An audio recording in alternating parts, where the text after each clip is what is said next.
Mungu ametujalia ili ya kwamba tena tuje tujifunze neno lake. Hivyo kwa Yohana 3:1-14 Biblia inasemaje? Kitabu ni Yohana 3:1-14 Biblia inasemaje?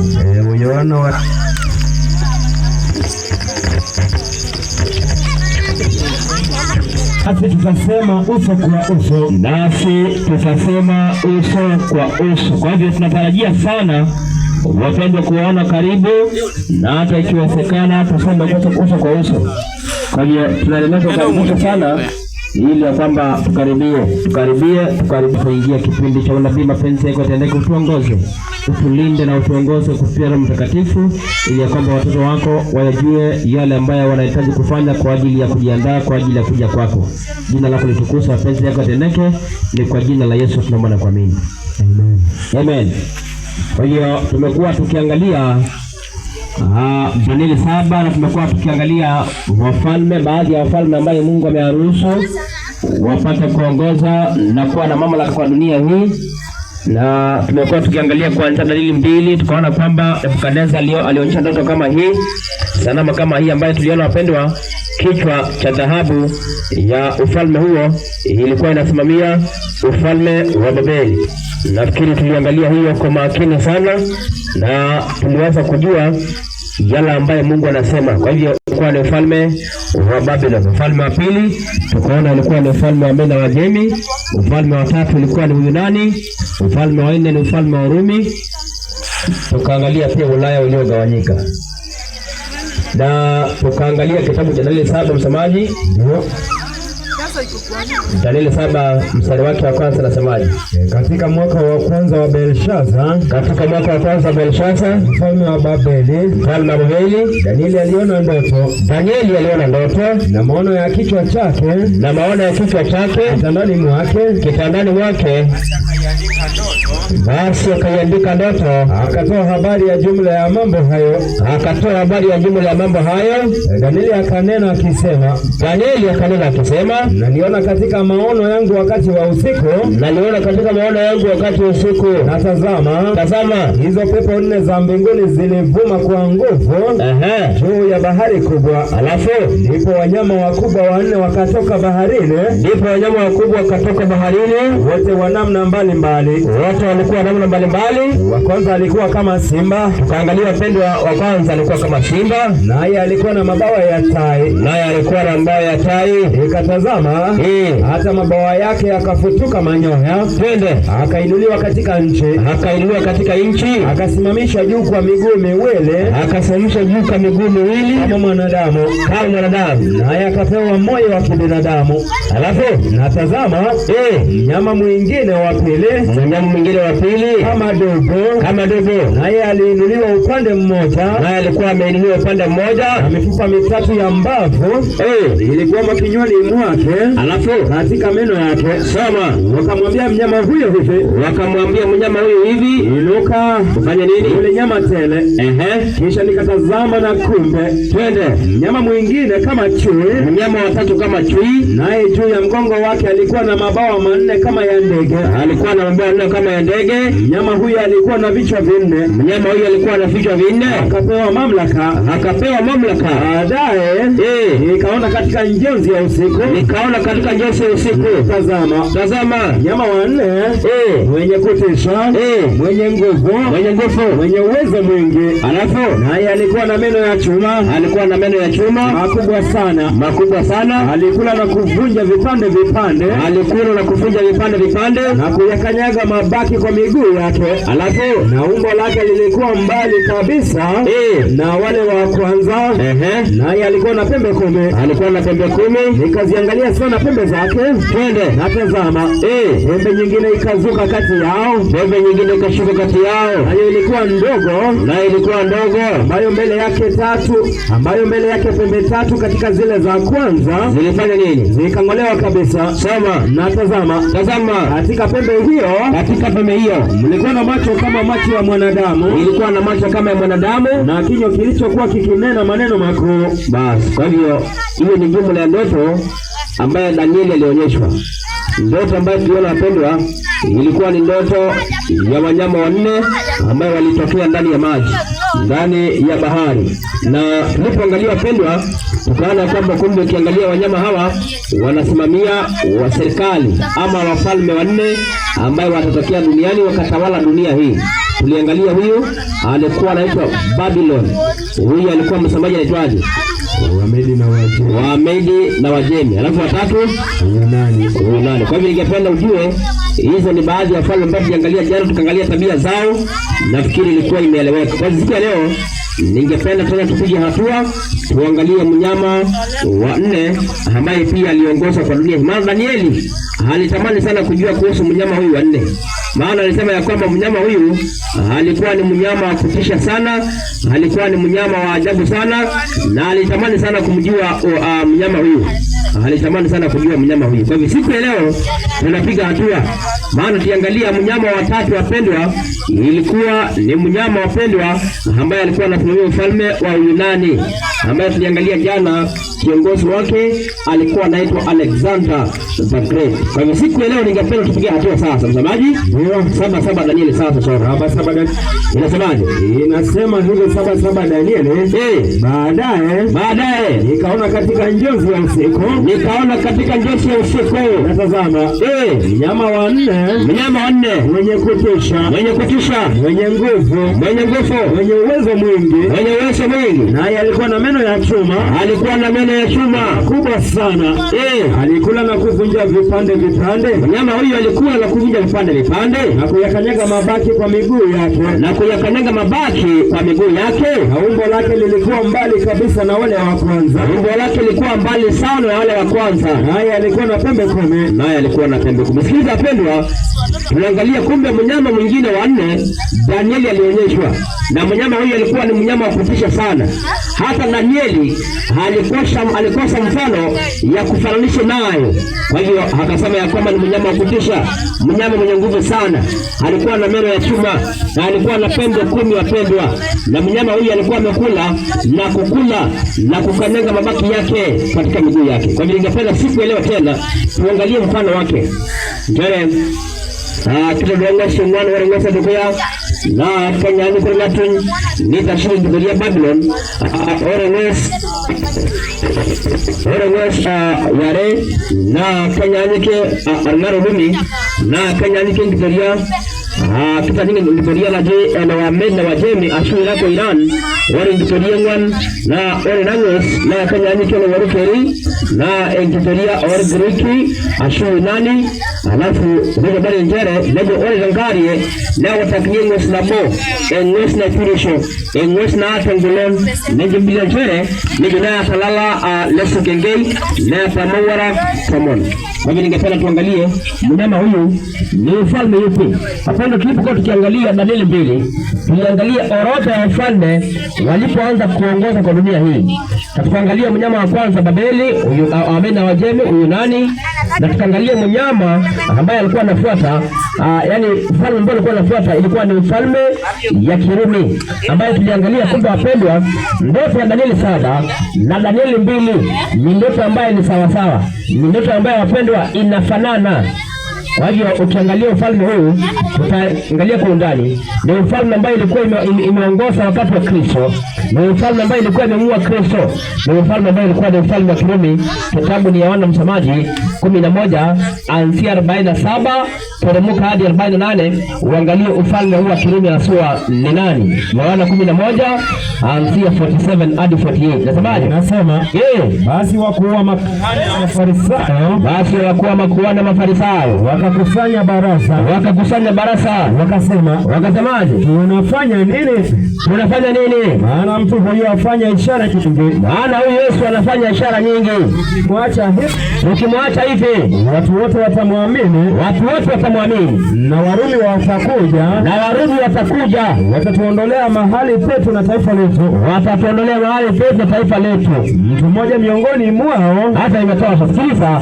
Kumbe ufalme ambao ulikuwa unaongoza wakati wa Kristo ilikuwa ni ufalme wa Kirumi. Ndio maana ukiangalia ufalme wa Kirumi katika maandiko na katika historia ni ufalme ambao ulikuwa na nguvu sana, ni ufalme ambao ulikuwa unatisha sana, ni ufalme ambao ulikuwa ni ufalme hatari sana.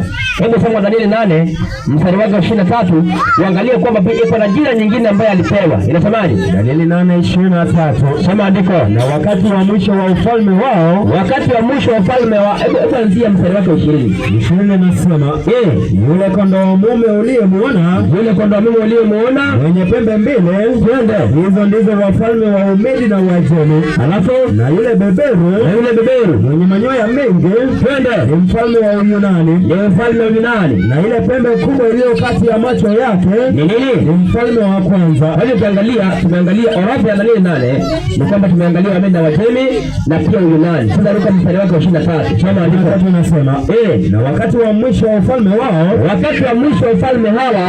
wa Umedi na ya Uyunani wakosao watakapotimia, kuna utatokea tena mfalme mwenye uso mkali.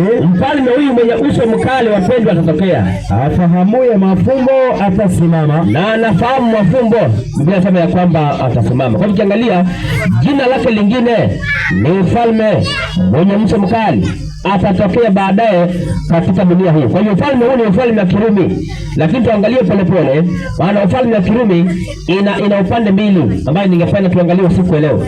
Danieli 11 soma 20 pia anaelezewa tena kwa undani ufalme huu. Nasemaje? 11:20. Twende. Ndipo badala yake atasimama mmoja atakayepitisha kwenye kutoza ushuru, kati ya utukufu na ufalme wake, lakini katika muda wa siku chache ataangamizwa. Ukiangalia pendwa, tena ufalme huu wa Kirumi anafananishwa na ufalme ambaye anatoka kutoza ushuru. Kwa maana ukiangalia Luka 2 msomaji, inasema ya kwamba siku zile amri toka kwa Kaisari Augusto ya kwamba iandikwe orodha ya majina ya watu wote ulimwenguni. Ukiangalia wakati wapendwa, wakati ambao wapendwa makaisari walikuwa wanaongoza. Makaisari ni viongozi wa Kirumi ambao walikuwa wanaongoza wakati ule. Ukiangalia walikuwa wanatoza hata ushuru hata wakati wa Yesu. Kwa mfano msomaji, Mathayo 22 anzia mstari wake wa 17. Ukiangalia walikuwa wanatoza ushuru hata wakati wa Yesu. Ilikuwa ni mfalme wa Kirumi. Inasemaje? Mathayo 22:17. Soma andiko. Inasema, basi utuambie waonaje? Basi utuambie waonaje? Ni halali kumpa Kaisari kodi? Ni halali kumpa Kaisari kodi, ama sivyo? Ama sivyo? Lakini Yesu akaufahamu uovu wao akisema, mbona mnamjaribu enyi wanafiki? Mbona mnamjaribu enyi wanafiki? Nionyesheni fedha ya kodi. Nionyesheni fedha ya kodi. Hao wakamletea dinari. Alafu akawaambia, ni nani sanamu hii? Ni nani sanamu hii? Na anwani hii? Twende. Wakamwambia, ni ya Kaisari. Akawaambia, basi mlipeni Kaisari yaliyo ya Kaisari. Mpeni Kaisari yaliyo ya Kaisari, na Mungu yaliyo ya Mungu. Kwa hivyo angalia, ufalme huu wa Kirumi, serikali hii ya Roman walikuwa wanaongoza wakati ule, walikuwa wanatoza ushuru. Kwa hivyo tukiangalia kwa ujumla wapendwa, Danieli 2 tuliangalia miguu ya chuma ilikuwa inasimamia ufalme wa Kirumi. Ina nguvu sana. Danieli 7 ukiangalia ni mnyama huyu wa kutisha mwenye nguvu sana. Danieli 8 ni mfalme wa uso mkali. Danieli 11 ufalme wa ushuru. Kwa hivyo ilikuwa ni ufalme huu ambao waliongoza wakati huo. Kwa maana ukiangalia sasa kwa muktasari unatagundua kwamba wapendwa, kumbe wafalme hao wote ni wafalme ambao walikuwa wameongoza wakati ule. Babeli iliongoza miaka 68, Wamedi pia wakakuja, Wayunani wakafuata, basi Rumi pia ikakuja, na ufalme uliogawanyika ulikuja baadaye. Kwa hivyo hii ndio summary ya wafalme wapendwa ambao wamekuwa wakiongoza dunia hii. Kwa hivyo ufalme wa 4 ilikuwa na kitu ambayo ningependa tuangalie kitabu cha Danieli 7. Hebu angalia hapa 19. Maana ufalme huu wapendwa, ufalme huu ilimsumbua Danieli sana. Danieli akatamani sana kujua ufalme huu. Biblia inasemaje? Danieli 7:19. Soma andiko. Kisha nalitaka kujua maana ya yule mnyama wa 4. Nilitaka kujua maana ya huyu mnyama wa 4 aliyekuwa mbali na wenziwe wote, mwenye kutisha sana, ambaye meno yake yalikuwa ya chuma, na makucha yake ya shaba, aliyekula na kuvunja vipande, na kuyakanyaga mabaki kwa miguu yake, na habari za zile pembe 10. Pia alitamani sana kujua habari ya pembe hizi 10 zilizokuwa kichwani mwake, na ile pembe nyingine iliyozuka, na alitamani kujua pembe nyingine iliyoshuka, ambayo mbele yake zilianguka pembe 3. Soma andiko. Yaani pembe ile yenye macho, pembe ile ambayo ilikuwa na macho, na kanwa lililonena makuu, na kichwa chake wapendwa lilikuwa linena makuu, ambayo kuonekana kwake kulikuwa hodari kuliko wenzake. Ilikuwa hodari kuliko wenzake. Kwa hivyo alitamani sana kujua habari ya mnyama huyu, na mnyama huyu alikuwa na pembe 10. Alitamani sana kujua. Kumbe ukiangalia huyu ni ufalme wa Kirumi, ambaye jambo la kwanza kuna kitu ambayo wamefanya. Maana tumekuwa tunaangalia tabia za wafalme hawa. Wafalme hawa wapendwa ndio waliohusika kumwangamiza Yesu, ndio waliohusika hata kumsulubisha Yesu Kristo, ndio waliohusika. Na hii ni maana wapendwa sana. Hii ni maana kwa sababu ukiangalia wapendwa, ningependa walewe kwamba waliomsulubisha Kristo ni makaisari. Waliomsulubisha Kristo ni ufalme wa Kirumi. Mathayo sikiliza hapa 27. Anzia hapo mstari wake wa 21. Alafu nikuonyeshe historia hii wapendwa itakuja kujirudia tena. Watakatifu wa Mungu watakaposimama kwa kweli tena, wakati historia dunia inapofungwa tena, nitakuonyesha ya kwamba watakuja tena kuteswa kama Kristo. Unasemaje?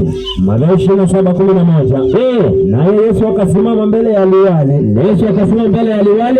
Liwali akamuuliza, akamwambiaje? Akasema, wewe ndiwe mfalme wa Wayahudi? Wewe ndiye mfalme wa Wayahudi? Yesu akamwambia, wewe wasema. Lakini aliposhitakiwa na wakuu wa makuhani na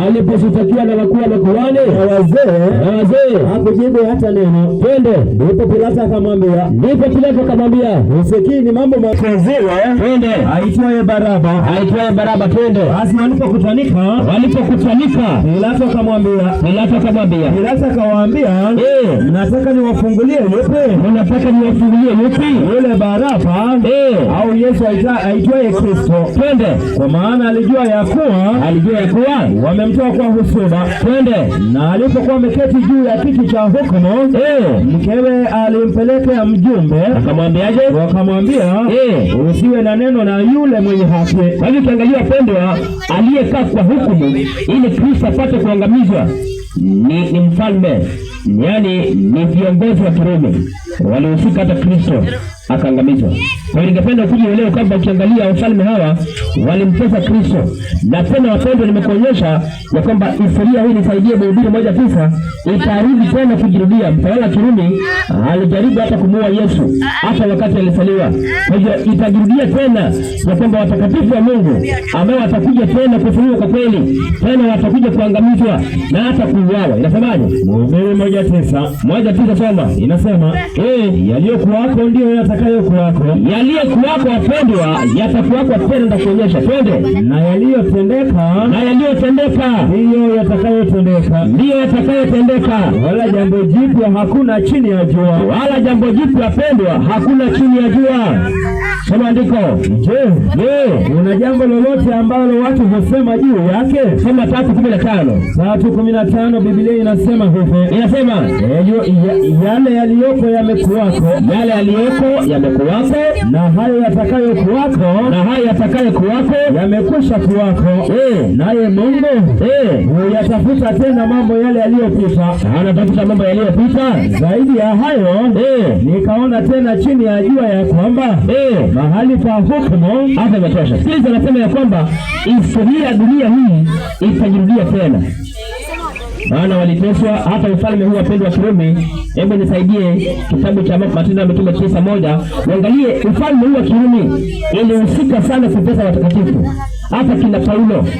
Paulo jambo la kwanza alikuwa kiongozi wa Kirumi kwanza. Akahusika pia kutesa watakatifu, lakini baadaye alipookoka tena wafalme wa Kirumi wakamuua yeye. Soma andiko. Matendo ya Mitume 9:10. Inasema 9:1. Lakini Sauli akizidi kutisha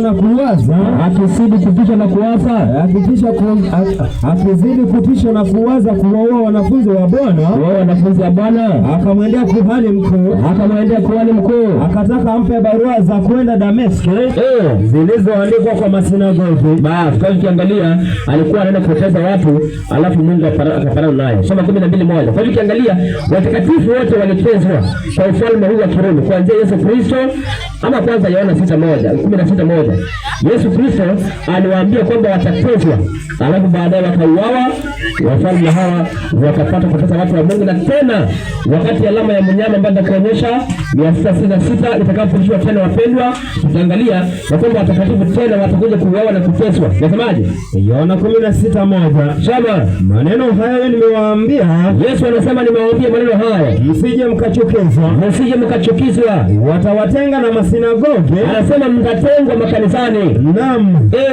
Saa inakuja atakapodhania kila mtu auawae, yaani mtu ambaye atawaua atafikiria kwamba ya kuwa anamtolea kumtolea Mungu ibada. Yesu aliwaambia kwamba mtauawa, na wale ambao watawaua wanafikia kwamba wanamtolea Mungu ibada. 12:1. Sasa Matendo ya Mitume inasemaje? Angalie, wanafunzi wa Yesu waliuawa kwa ufalme huu. Inasemaje? Matendo ya Mitume 12:1 inasemaje? Panapo majira yale Herode mfalme akanyosha mkono yake. Herode mfalme wa Kirumi akaonyesha mkono wake kuwatenda mabaya baadhi ya watu wa kanisa, kuwatesa watu wa kanisa. Akamuua Yakobo ndugu yake Yohana kwa upanga. Na akiona ya kuwa imewapendeza Wayahudi, ikampendeza watu wa kanisa, twende, akaendelea akamshika na Petero. Siku hizo zilikuwa siku za mikate isiyochachwa. Basi kwa hivyo walikuwa na teso, wanauawa wakati. Ndio maana wapendwa, hata ukiangalia historia ya ufalme huu utakuja kuangalia kwa undani, watu wa Mungu wapendwa waliteswa wakati huo, waliuawa, waliteswa, na historia hii itajirudia. Unajua watu mara mingi wanafikiri kwamba Kristo ametuita tumwamini. Kristo hakutuita tumwamini, tusikiliza. Wafilipi 1:29. Kristo ametuita ya kwamba tumwamini yeye, lakini pia tuteseke kwa ajili yake, tupitie changamoto. Kwa hivyo kuna changamoto ambayo inangoja wa Kristo ambao watasimama kwa kweli. Wewe kama utasimama hautapitia, lakini bado utakosa mbinguni. Lakini wapendwa, wale watakatifu watapitia changamoto mingi, watapitia shida. Biblia inasemaje? Wafilipi 1:26. Sema andiko. Hata mzidi kuona fahari katika Kristo Yesu juu yangu kwa sababu ya kuwapo kwangu. 1:29. Wafilipi inasema maana mmepewa kwa ajili ya Kristo, si kumwamini tu, ila na kuteswa kwa ajili yake. Ili kuteswa na kwa ajili yake. Basi Yesu anasema ya kwamba hatujapewa kuamini tu Kristo, bali pia tutateswa, tutapitia changamoto, tutapitia majaribu kwa ajili ya Kristo. Matendo ya Mitume 14 soma 22. Ili tuingie ufalme wa Mungu wapendwa, kuna changamoto ambayo inatungoja, kuna shida ambayo tutapitia kama Kristo. Kwa hiyo kama hatujapita, kama bado hatujapitia changamoto, bado hatujakolea katika imani. Nasemaje? 14:22. Sema andiko. Wakifanya imara roho za wanafunzi, na kuwaonya wakae katika ile imani. Sema andiko. Na ya kwamba imetupasa kuingia katika ufalme wa Mungu. Kwa njia ya dhiki nyingi.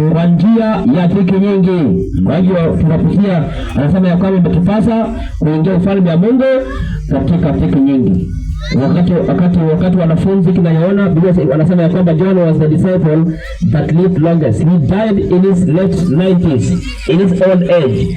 Rome tried to boil him in oil, but God protected him and they could not. Kwa hivyo Mungu anasema ya kwamba alimlinda na alimuongoza. Hata yaona ni mwanafunzi wa mwisho ambaye alikufa katika ufalme huu wa Kirumi, wapendwa, lakini Kristo, Biblia inasema ya kwamba Kristo alikuwa naye, Kristo alimlinda.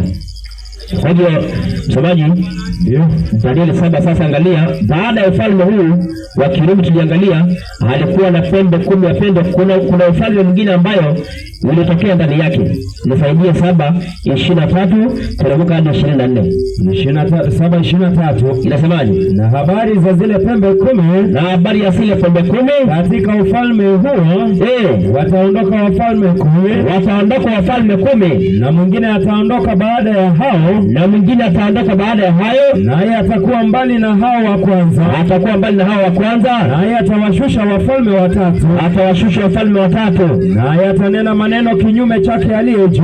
Hata inatosha. Sikiliza wapendwa, kumbe kuna mfalme ambaye alionekana kitokea, na Biblia inasema ya kwamba ni pembe ambaye ni mdogo, na ametokea ndani ya pembe 10 ambayo tumeangalia ni pembe za Rome.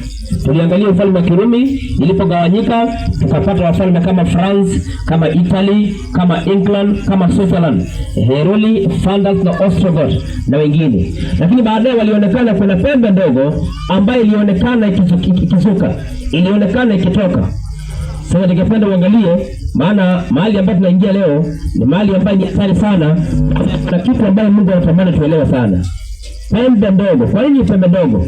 Ukiangalia, Mungu kwanza nisaidie kitabu cha Luka 1 anzia 69. Uangalie pembe hiyo pendwa, ningependa nikuonyesha kwamba jina lake ni mpinga Kristo. kwa sababu ukiangalia mpinga Kristo inamaanisha inampinga Yesu. Kwa hivyo jambo la kwanza, anaitwa pembe mdogo, maana Mungu ako na pembe mwingine ya wokovu. Nasemaje? Luka 1:66. Sema andiko.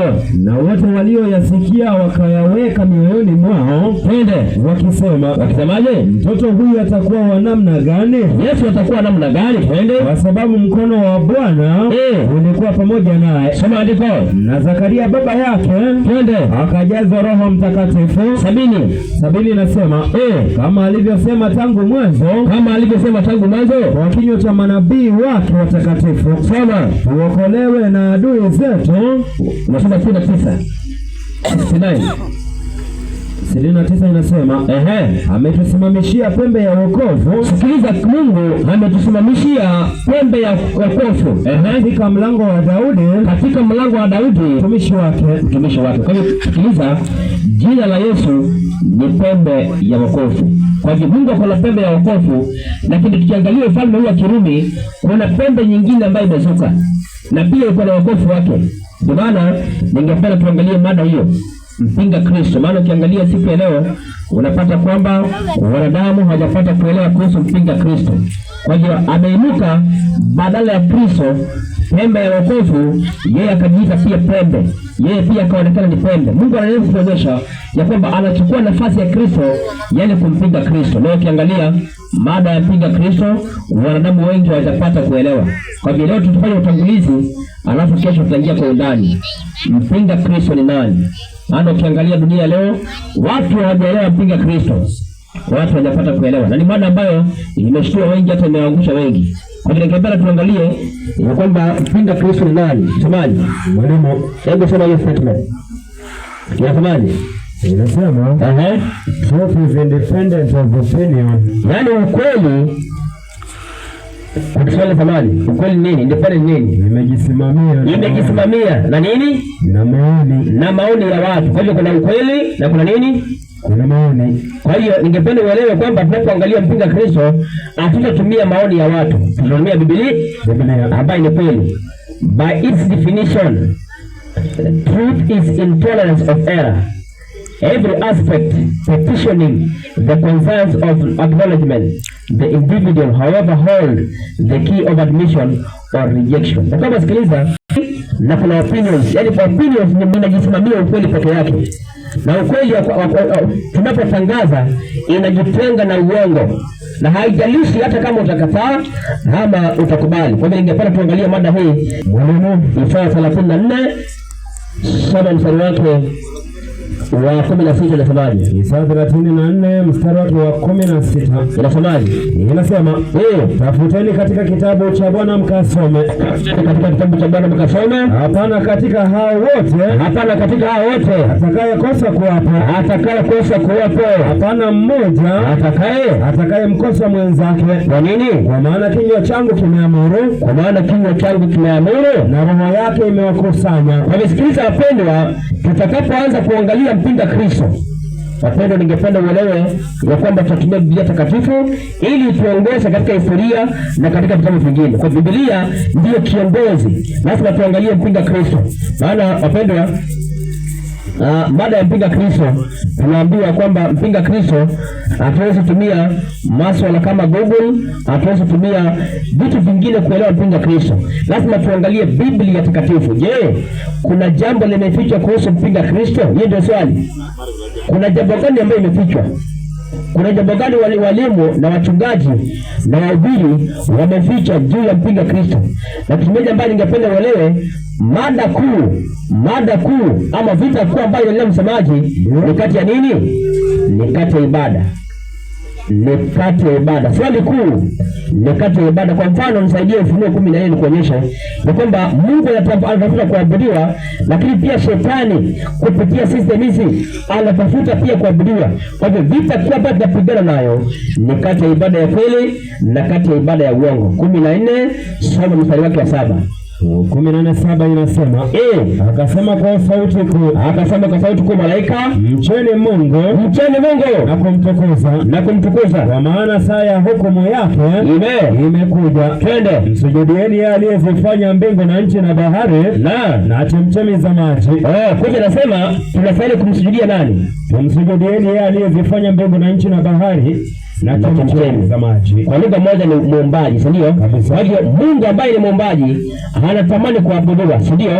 Hebu soma mstari wa 9. Uangalie pia kuna mwingine wapendwa ambaye pia anatafuta kuabudiwa kupitia system hizi za mpinga Kristo. Nasemaje? Na mwingine malaika watatu akawafuata akisema kwa sauti kuu. Hii ni onyo kwa Mungu. Twende. Mtu awaye yote akimsujudu huyo mnyama na sanamu yake, mtu awaye yote akimsujudu huyo mnyama na sanamu yake. Kumbe kiangalia msemaji, pia mnyama na shetani wanatafuta kufanywa nini? Kusujudiwa. Na Mungu pia anafanya nini?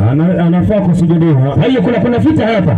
Tumsujudie Mungu ama shetani? Tumsujudie Mungu ama ibilisi? Kwa hiyo ndio vita ambayo inaendelea katika dunia ambayo tunaishi. Lakini tuangalie kwanza mpinga Kristo, maana yeye kwanza ndiye amekuja na ibada bandia katika dunia leo. Na tunasema hatuwezi kutumia Google wala TV wala wapi. Lazima tutumie Biblia takatifu yatuambie mpinga Kristo ni nani. Msamaji, kuna wengine ambao wameandika wakasema ya kwamba Prince Charles of Wales ati ndio mpinga Kristo, si ndio? Na shetani ameleta hizi ili apate kudanganya watu. Watu wakijua huyu ndio mpinga Kristo, hata makanisani watakuwa wanafikiria wako salama. Wengine wakafikiri kwamba ni Bill Gates ambaye amehusika sana kwa social media, wanafikiri kwamba ndiye mpinga Kristo. Lakini hapo kuna uongo. Wengine pia hata wanafikiri Trump ni mpinga Kristo. Hata wakati mwingine Pope akasema kwamba Pope calls out hateful Trump, a person who thinks only of building walls and not bridges is not Christian, is antichrist. Wakaandika kitabu. Kwa hivyo anasema kwamba kumbe huyu ndio mpinga Kristo. Lakini hapana, huyu sio mpinga Kristo. Nitakuonyesha leo mpinga Kristo ni nani. Msamaji? Nisaidie kitabu ambacho inaitwa Yohana wa kwanza 2:15. Kwa hivyo sikiliza sasa funga mshipi wako. Maana tumeingia kuangalia mpinga Kristo na nani. Na nimekuambia ukweli ni wazi ndani ya maandiko matakatifu. Upende usipende, ukweli Biblia itasema. Sikiliza, mpinga Kristo msemaji, usiwajiwaje. Soma andiko. Yohana wa kwanza 2:18 inasemaje? Watoto, ni wakati wa mwisho. Na kama vile mlivyosikia kwamba mpinga Kristo yuacha. Mpinga Kristo yuacha. Kumbe msemaji, watu walijua kitambo ya kwamba mpinga Kristo anafanya nini? Hawa ni wanafunzi wa Yesu. Walijua kuna mpinga Kristo ambaye ilinenwa kitambo na manabii. Teremka chini. Hata sasa wapinga Kristo wengi wamekwisha kuwapo. Kwa sababu hiyo wajua ya kuwa ni wakati wa mwisho. Tunajua kwamba ni wakati wa mwisho. Walitoka kwetu lakini hawakuwa wa kwetu. Walitoka kwetu. Kwa nini? Lakini hawakuwa kwa kwetu. Jambo la kwanza, Mungu anasema ya kwamba wapinga Kristo ni wengi. Kuna wengi ambao wametokea. Lakini kuna mpinga Kristo moja ambaye historia imeonyesha na unabii imeonyesha ambaye itakuja. Lakini kuna wengine wengi ambao watatokea. Kwa mfano, Yohana wa pili 1:7, uone kwamba kuna wengine wengi ambao wameshakuja. Lakini pia kuna mpinga Kristo moja ambaye Biblia imesema ya kwamba atakuja duniani. Inasemaje? Waraka wa pili wa Yohana 7 inasemaje? Inasema kwamba kwa maana wadanganyifu wengi wametokea duniani. Wasiokiri ya kuwa Yesu Kristo. Yesu Kristo waja katika mwili. Soma andiko. Huyo ndiye yule mdanganyifu. Na mpinga Kristo. Mpinga Kristo.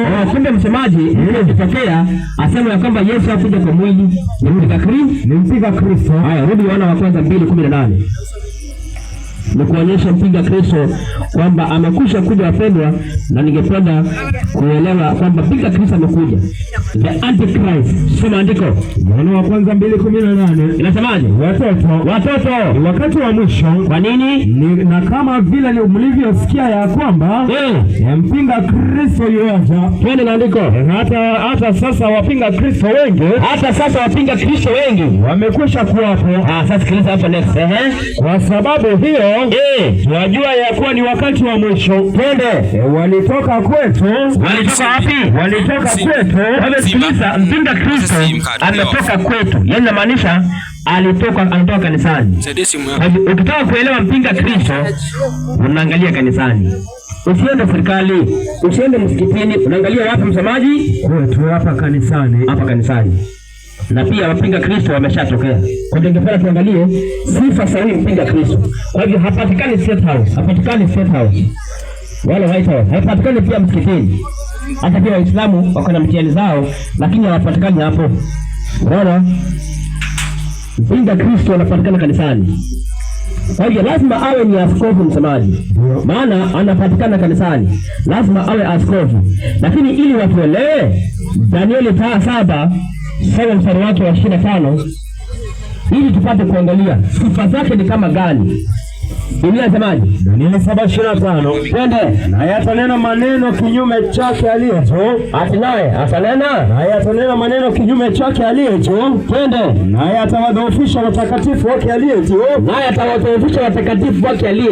Naye ataazimu kubadili majira na sheria.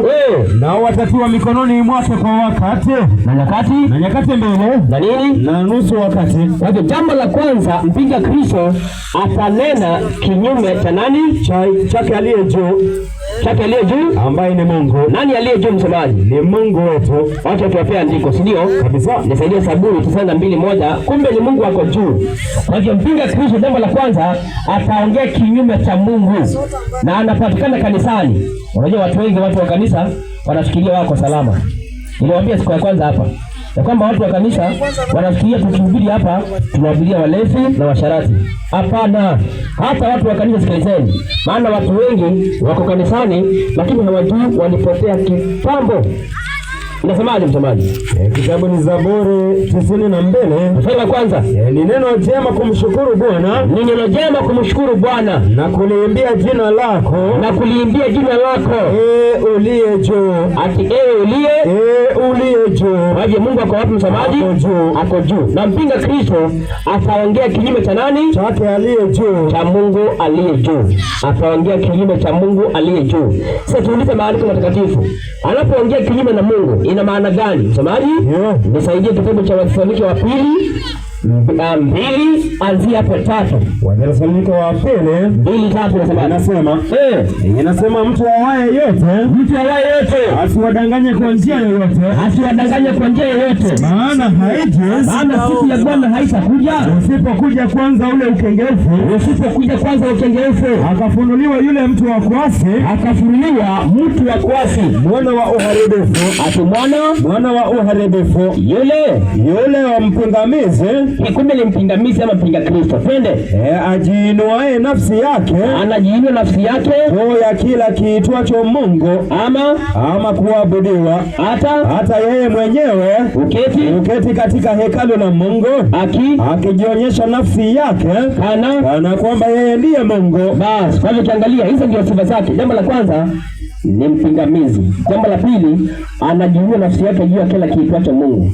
Alafu la tatu, anatafuta kuabudiwa.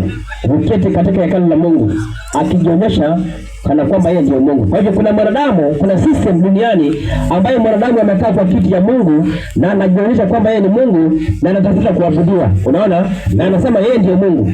Sasa msomaji, hebu tuonyeshe anajionyeshaje yeye ni Mungu. Nisaidie Ezekiel 28 anzia mstari wa kwanza ili tuangalie system hii kwa Biblia. Hatutaki akili za watu. Hapa ni Bible inaongea peke yake. Biblia inasemaje? Ezekiel 28:1. Twende.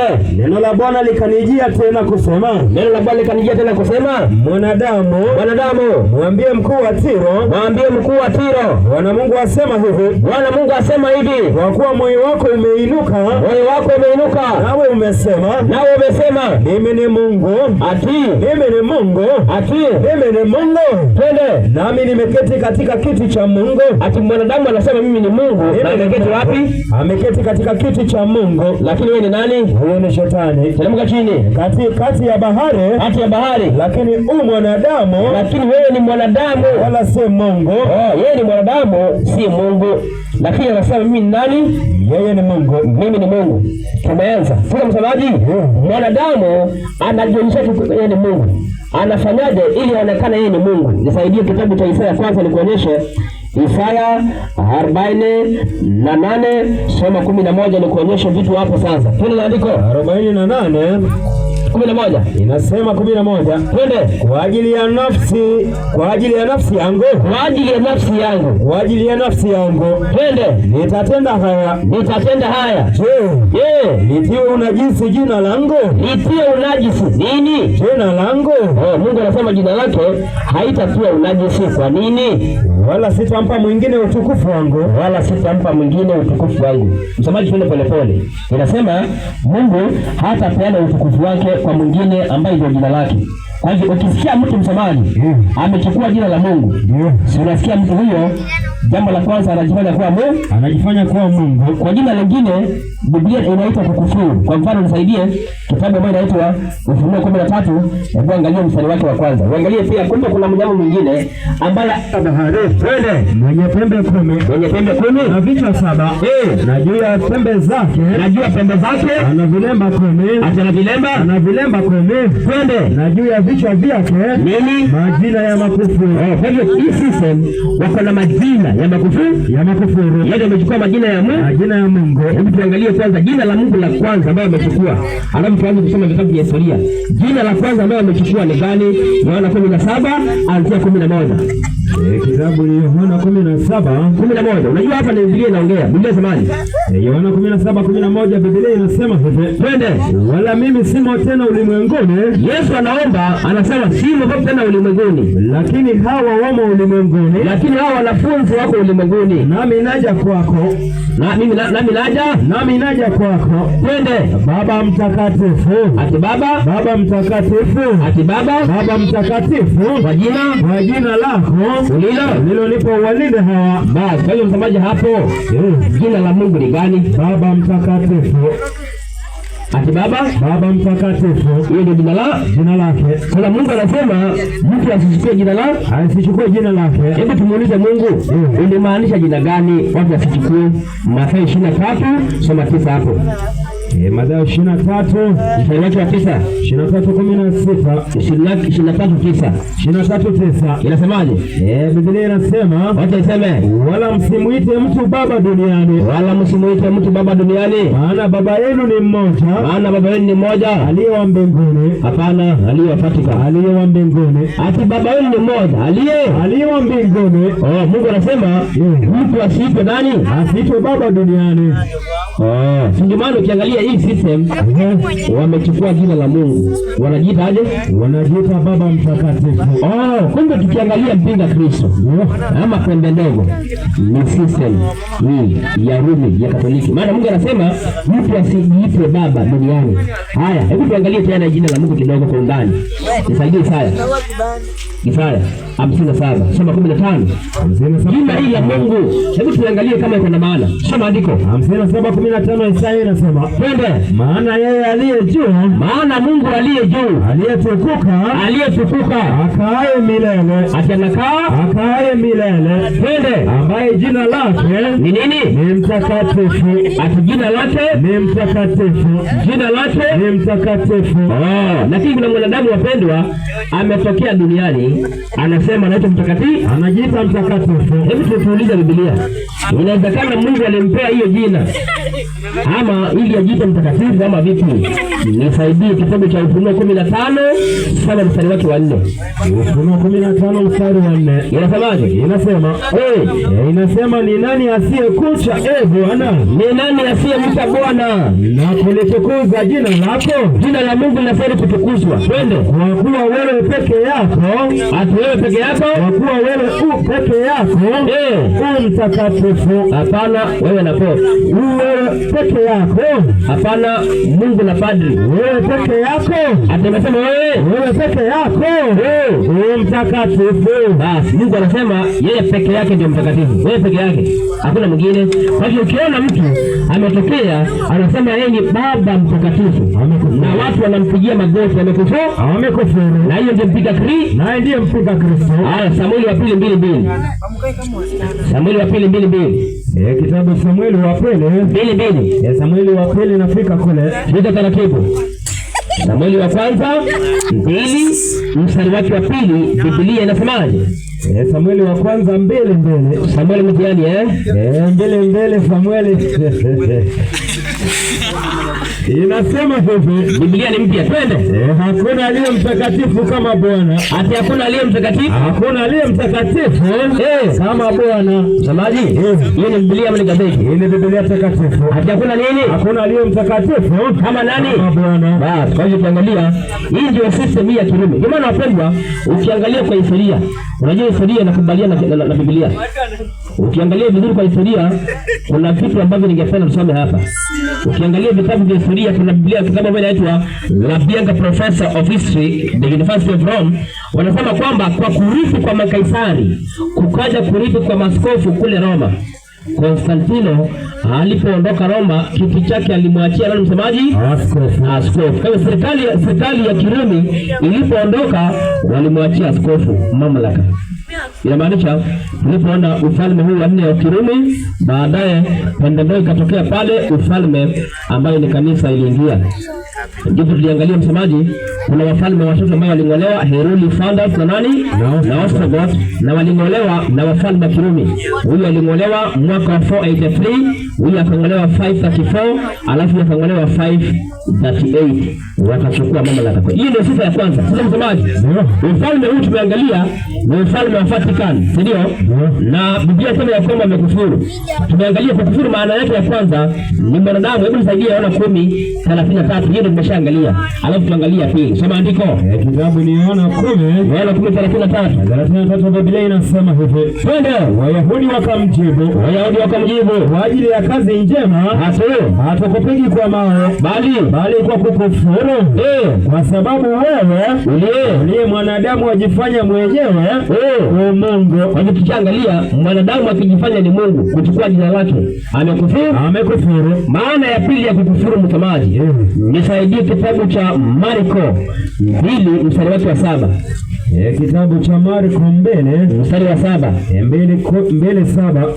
Mwili mstari wake wa 7 nasema twende. Mbona huyu anasema hivi? Mbona huyu anasema hivi? Anakufuru. Ati anafanya nini? Anakufuru. Anafanya nini? Anakufuru. Soma andiko. Ni nani awezaye kusamehe dhambi? Ni nani awezaye kusamehe dhambi? Isipokuwa mmoja. Ati isipokuwa mmoja. Naye ndiye Mungu. Kwa hiyo tuangalie msemaji, jambo la kwanza ningependa uelewe kwamba mwanadamu leo akitaka ni Mungu ama akisamea dhambi. Hebu rudia andiko hiyo. Inasemaje? Mbona huyu anasema hivi? Bwana huyu anasema hivi. Anakufuru. Ni nani awezaye kusamehe dhambi? Ni nani awezaye kusamehe dhambi? Isipokuwa mmoja. Msemaji, nini maana ya pili ya kukufuru? Yule ambaye anajifanya kuwa anasamehe dhambi, lakini yeye si Mungu. Maana aliye na uwezo wa kutusamea dhambi ni nani? Ni Mungu, si ndio? Lakini mwanadamu akisema kujeni ni wasamea dhambi, amefanya nini? Nataka tuchukue katekisimu ukurasa 50 na 50 hapo. Tafuta swali ambayo inasema kadri inayo. Nikuonyeshe ya kwamba bado ni hii system ambayo inadai kusamea watu dhambi. Wanadamu wanaenda kupiga magoti kwa mwanadamu mwenzao na wanamwambia utusamee dhambi. Ati jana nilizini, jana nilifanya hivi, wanapiga magoti kwa padri. 53 nasemaje? 53 hapo. 53 inasema padri ni nani? Padri ni nani? Padri ni mwanaume anayeshiriki katika kazi ya askofu, anashiriki kazi ya askofu na amepewa na Kristo nini? Uwezo wa kuhubiri Injili. Sijui wanahubiringi wapi? Pende kusamehe dhambi, kusamehe dhambi. Kumbe msamaji, wanasema walipewa ruhusa ya kusamehe dhambi. Hebu tuulize, Yesu, inawezekana ulipeana ruhusa ya kusamehe dhambi? Kitabu ambayo inaitwa Yohana wa kwanza 1:9 inasemaje? Kitabu ni Yohana wa kwanza 1:9. Nafika kule Yohana wa kwanza. Inasemaje? Yohana wa kwanza 1:9. Inasema hivi. Sema andiko. Inasema tukiziungama dhambi zetu, wapendwa, tukiziungama dhambi zetu, yeye ni mwaminifu, Yesu ni mwaminifu na wa haki, na pia ni wa haki, hata atuondolee dhambi zetu, alafu na kutusafisha katika udhalimu wote. Kwa hiyo kumbe Kristo ako na uwezo wa kusamea dhambi. Yesu anasema tukiwa na dhambi twende kwake. 2:1 Yohana wa kwanza. Yohana wa kwanza 2:1. Watoto wangu wadogo, twende na waandikia haya ili kwamba msitende dhambi. Lakini na kama mtu akitenda dhambi leo, tunaye mwombezi kwa Baba. Nani? Yesu Kristo mwenye haki. Hapana po. Yesu Kristo mwenye haki. Hapana, twende kwa padri. Tunaye Yesu Kristo mwenye haki. Kumbe aliye na uwezo kusamea dhambi ni nani? Yesu Kristo. Ni Yesu Kristo mwenye haki. Maliza andiko. Naye ndiye kipatanisho kwa dhambi zetu. Yesu ndiye kipatanisho kwa dhambi zetu, wapendwa. Wala si kwa dhambi zetu tu, bali na kwa dhambi za ulimwengu wote. Hapo Yesu anasema ya kwamba yeye ndiye kipatanisho. Yeye ndiye ana uwezo wa kusamea dhambi za dunia yote. Ni maana ukiangalia kwa vitabu hivi wanasema kwamba we hold upon this earth the place of God Almighty. Pope Leo Encyclical Letter June 28, 94. Kwa hivyo hivi ni vitabu vyao vya Katoliki, wanasema kwamba wanachukua nafasi ya Mungu duniani. Wanasema the Pope is not only the representative of Jesus Christ, but he is Jesus Christ hidden under the veil of flesh. Wanasema yeye mzee huyu, yeye ni Mungu hapa duniani. Unaona, wanachukua nafasi ya Mungu duniani. Majina yote ambayo ni ya Kristo wamechukua yote. Na wanasema kwamba wapendwa, wanaweza kusamea dhambi hata hapa duniani. Hiyo ni kufuru sana, ambaye Mungu hajamkubalia kiumbe chochote apate kusamea dhambi. Kusamea dhambi, wapendwa, hiyo ni kazi ya Kristo. Hiyo ni kazi ambayo Kristo peke yake alipewa. Hiyo ni kazi ambayo Yesu Kristo peke yake aliye na uwezo wa kusamea dhambi. Unajua msemaji? Na kuonyesha kitu hapa, nisaidie kitabu cha Timotheo wa kwanza. Nikuonyesha kitu. Kuna kitu moja ambayo wanafanya duniani leo ambayo hairuhusiwi kabisa. Hebu kwanza Timotheo wa kwanza 4:1 nasemaje? Inasema basi Roho wanena waziwazi ya kwamba nyakati za mwisho wengine watajitenga na imani, wakisikiliza roho zidanganyazo na mafundisho ya mashetani, Endelea tu andiko. Kwa unafiki wa watu wasemao uongo, wakichomwa moto dhamiri zao wenyewe. Twende. Wakiwazuia watu wasioe. Wakiwazuia watu wasioe.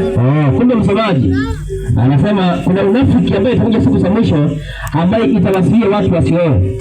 Msomaji, ndio mwalimu. Askofu kwanza, Biblia inasema anastahili kuwa vipi? 3:1 hapo. Askofu anastahili kuwa na sifa gani? Ili ni kuonyesha, maana pia kuna uongo mafundisho ambayo wanafundisha hivi na kwamba ati Petro alikuwa pope. Yaani Petro alikuwa Mkatoliki, na kwa hiyo Petro wanafikiri kwamba alikuwa pope wa kwanza. Nitakuonyesha kwamba hiyo ni uongo ambaye si kweli. 3:1 nasemaje? 3:1 inasema mtu ni neno la kuaminiwa. Twende. Mtu akitaka kazi ya askofu, atamani kazi njema. Basi imempasa askofu awe mtu asiyelaumika. Kwanza asiye mtu aliyelaumika. Mume wa mke mmoja. Mume wa mke mmoja. Unaona, mtu akitaka kuwa askofu ni lazima awe mume wa mke mmoja. Soma 5. Kwa nini? 5 inasema yaani mtu asiyejua kuisimamia nyumba yake, nyumba yake mwenyewe, atalitunzaje kanisa la Mungu? Unaona, lakini hawa hawana wake. Unaona, hawana wake, na Mungu anasema ya kwamba askofu anapoingia position hiyo anastahili kuwa na mke, ili watoto wake akijua kuwatunza atunze pia kanisa lake. Kwa nini wawili? Kwa nini anastahili kuwa na mke? Mhubiri 4:9 hapo. Kitabu ni Mhubiri 4:9 anasemaje? Inasema, "Pende afadhali kuwa wawili, afadhali kuwa wawili kuliko mmoja." Msemaji? Ndio, afadhali kuwa wawili kuliko nini? Kuliko mmoja. Tena andiko, maana wapata ijara njema, wawili wanapata ijara njema kwa kazi yao. Pende, kwa maana wakianguka mmoja wao atamuinua mwenzake. Pende, lakini ole wake aliye peke yake, Pende, anapoanguka wala hana mwingine wa kumwinua. Pende, tena wawili wakilala pamoja, hapo watapata moto. Wacha tuache hapo, maana hapo msamaji bado hujafika, si ndio?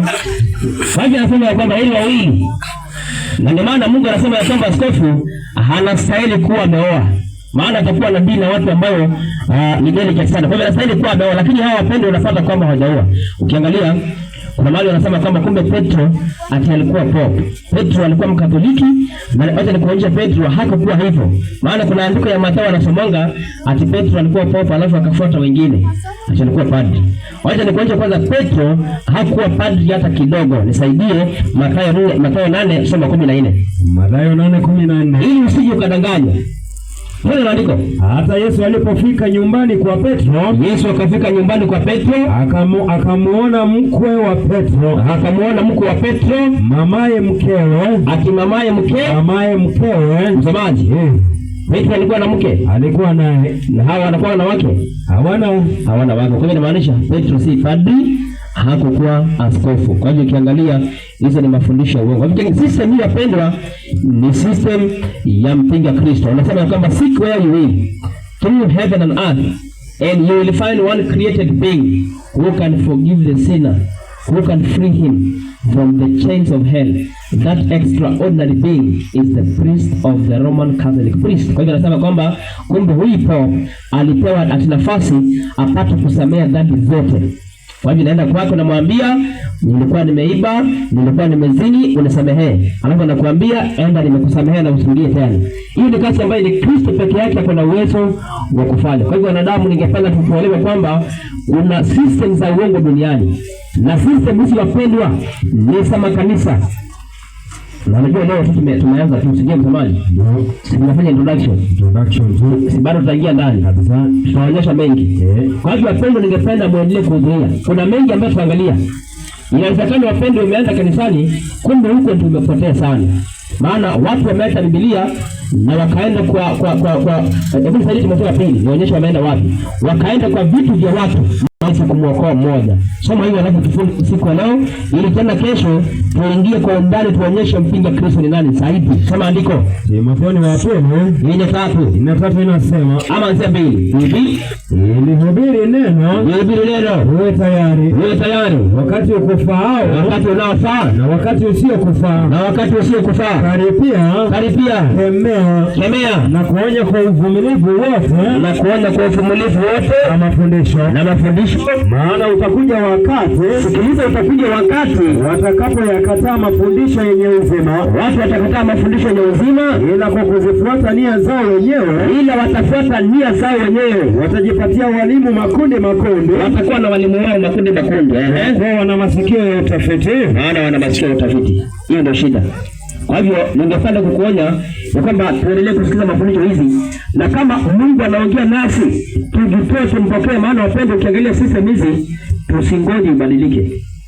Unajua kuna wakati nimehubiri mtu akasikia anasema mimi hiyo kanisa Catholic, hiyo kanisa ambayo niko nitaenda kubadilisha. Hawezi badilika.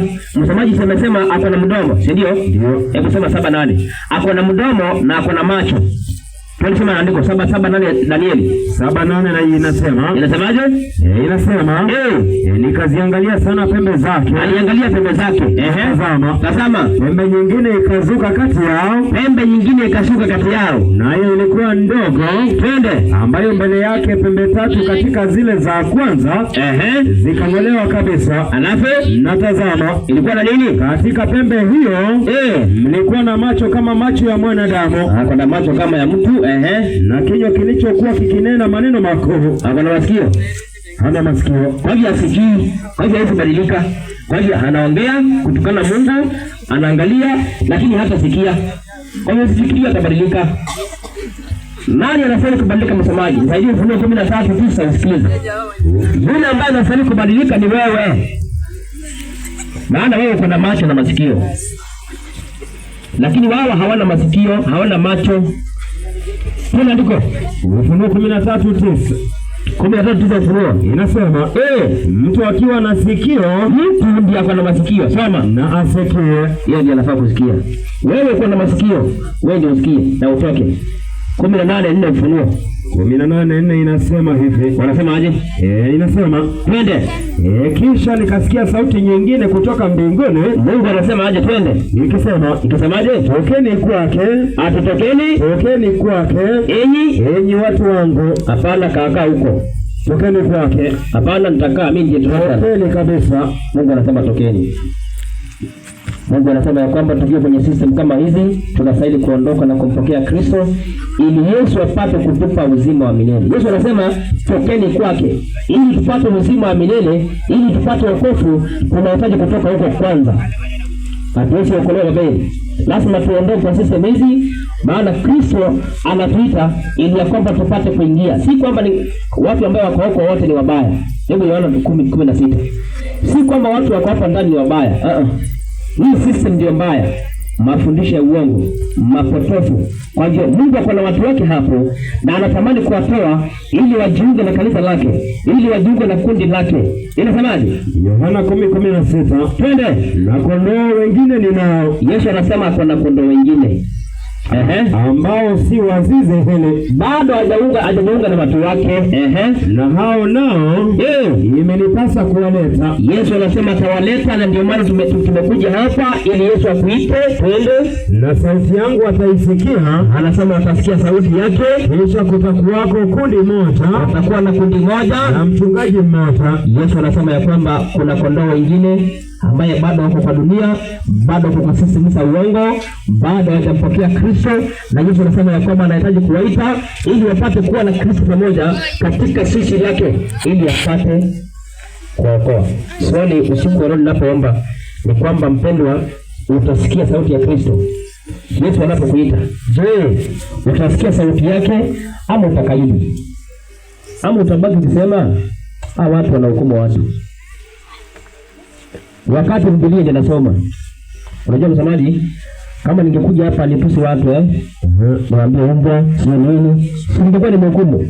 Lakini hapa ni Biblia inaongea wapendwa. Tunastahili kusikia sauti yako wapendwa, tumpokee Kristo ili tupate uzima wa milele. 27 na 28 alafu niombe. Inasemaje? 27 na 28. Yesu anasema anawaita waje kwake. Watamsikia sauti yake ili wapate uzima wa milele. Inasemaje? 27 inasema, twende. Kondoo wangu waisikia sauti yangu. Yesu anasema kondoo wake watasikia sauti yake. Nami nawajua. Yesu anasema ya kwamba nawajua. Nao wanifuata. Nami nawapa uzima wa milele. Yesu anasema ya kwamba nawapa uzima wa milele. Wala hawatapotea kamwe. Wala hakuna atakayepotea kamwe. Wala hakuna mtu atakayewapokonya katika mkono wangu. Hakuna mtu atakayepokonya kwa mkono wake. Yesu anasema ya kwamba tutakaposikia sauti yake atatupa uzima wa milele. Wapendwa, mafundisho haya tumesikia. Wangapi wako hapa usiku wa leo? Huenda hizi vitu haukujua. Huenda inawezekana wewe umekuwa kwa dunia. Huenda hata umekuwa kanisani, lakini mienendo yako haijakuwa sawa sawa na Kristo. Umekuwa ukifuata mafundisho ambayo si ya kweli. Na unasikia Mungu anakuita ili kwamba niombe na wewe kwa njia kipekee. Wainue mikono yao. Mtu kama huyo nataka kuomba na yeye.